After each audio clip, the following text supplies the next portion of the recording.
The Holy Gospel this morning comes from St. John in the 18th chapter. Well, then Pilate entered his headquarters again and summoned Jesus and asked him, "Are you the king of the Jews?"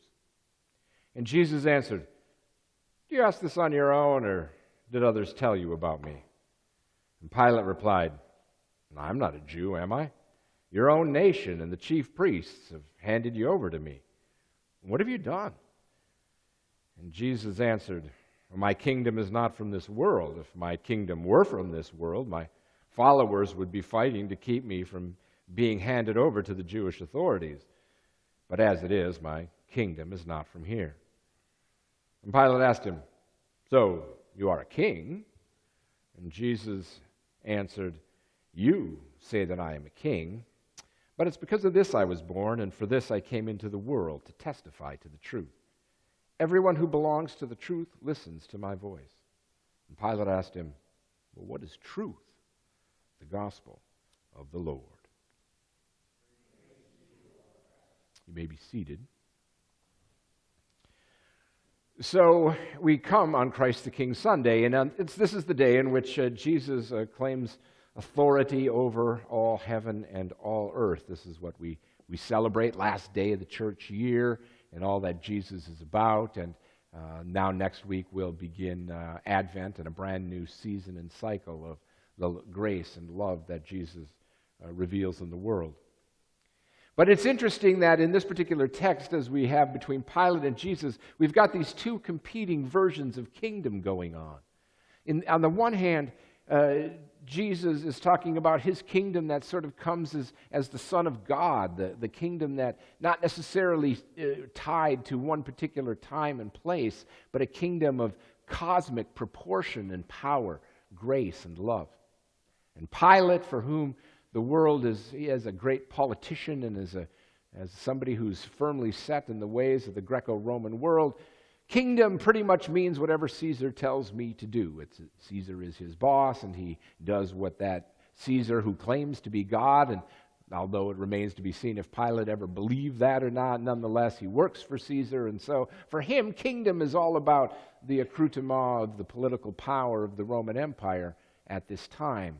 So we have these two competing definitions of kingdom going on in this text. And it's interesting because we live with these two competing definitions of kingdom in our lives. We even pray in the Lord's Prayer, "Father, your will be done on heaven as on earth." And oftentimes we translate these kingdoms, the kingdom of God and the kingdom of our world, as being a heaven and earth type of cosmic battle between the two. And so, because we have these two competing kingdoms in our lives, we struggle because they both claim authority and power for the things that we do. Now we all are here, so we're throwing our hat in the ring, so to speak, if I can use a political metaphor. For Jesus is the kingdom of our lives and of our world. Jesus rules and guides and leads in everything that we are about. But on the other hand, we have this world that we live in, this world that was created for us to steward and take care of, to be responsible for. And there are within that their own political kingdoms and economic kingdoms and familial kingdoms and all the other things that go on in our lives that claim that top spot for our energy, our love, and our devotion. So it's always a constant battle between the kingdom of God and the kingdom of our humanity. And they sort of we just find ourselves vacillating between the two. Sometimes we're pretty good with the kingdom of God and we feel like we're in good shape, and other times we feel good about our kingdom of humanity and all the things that are going on there, but most of the time we're just kind of hoping we don't screw it up too bad. So this idea, of course, that we have these polarities brings to mind something that's important. I'm going to just show, I don't do this very often here because it's hard, but I'm going to show a little example here. So what I have is I have two magnets, all right, two magnets. See, they're just regular old magnets. See, that's one. To lower this here, I'll smack it fine. And then there's this one, all right? You've all seen magnets before, nothing too special here. But what's interesting about magnets, right, is that if they're out here, they can kind of do whatever they need to do. They can pick up their metal and all this sort of stuff. And as you get closer here, as you get closer to these magnets, maybe you've done this before, and they get closer and closer. Ooh, right about here. Right? See if I can do it this way so you get a better view. Ooh, try not to get them to touch. But if you can't, you can feel the magnetic force between the two. You ever done this before? Huh? That magnetic force, right? Right, that space between these two magnets, that's where we live. Right there. We don't live here. We live right there. If you think of it, for example, if this was the North Pole and this was the South Pole, right? The Earth is that space in between. And if the two poles ever met, we would be dead. So we have to have that space, or life itself does not exist. But it can't be way out here, because then there is absolutely no connection, the power of the understanding of the magnetic field. It needs to be right about here, and there's not a lot of space to live. Right there. What Jesus and Pilate are wrestling about is that space, and which one of those poles or kingdoms or magnets are going to win. Who's going to move first? As long as they stay in that tension and that magnetic field vacillates between the two, we're okay. But the minute they become one, we find ourselves in trouble. Because what happens is that the created world then that God has made us to steward and to care for, all of a sudden becomes collapsed on the very divinity to which we're promised. I mean, one of the great ironies of our particular calling as human beings is that we were created in the image of God. Are you kidding me? Created in the image of God, but yet not God? We live in the created image of God in this little space. We know what we should do. We know how we should be. It doesn't take much to understand that we should be loving and caring and working for peace and justice, that there shouldn't be any discrimination or hatred or violence. We all know that. That image of God is deeply implanted into the very created DNA of ourselves and our lives. But yet, how often do we actually do what we're supposed to do?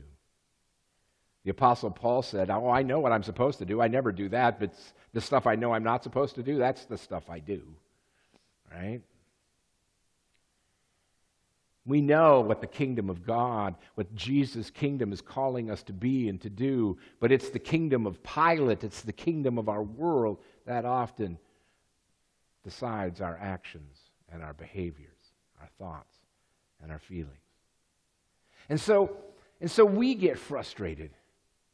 And if it gets too bad, the frustrations mount, the depression just starts to build up, and after a while, you can't even begin to understand that there's a second kingdom out there. You're so swallowed up by the kingdom of our humanity. But here's the thing.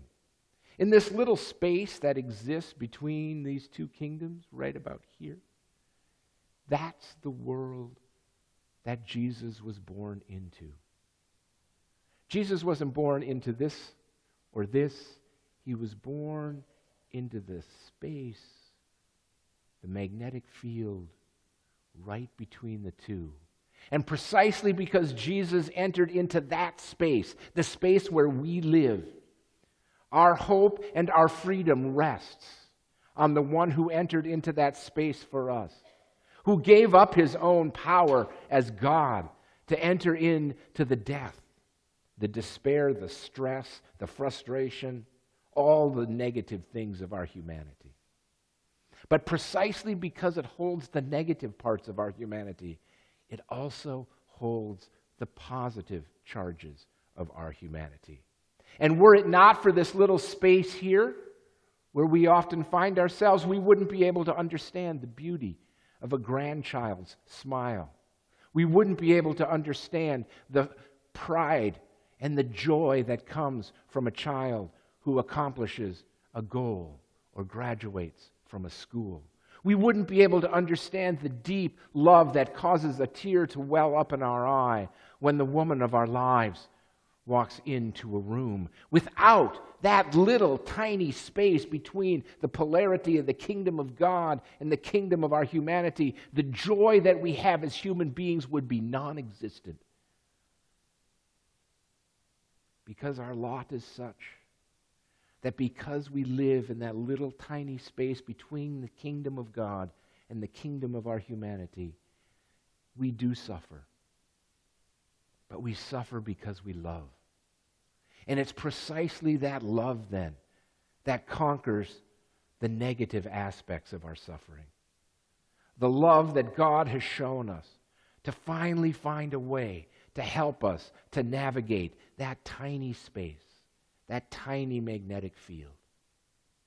To be able to live as children of God and children of humanity is precisely why Jesus came into this world.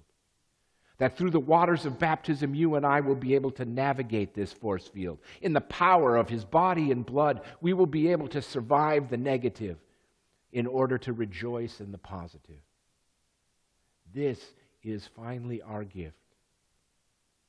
You know, when the psalmists looked at all of creation, when they looked at everything, they said, what is humanity that we are created just a little lower than the angels?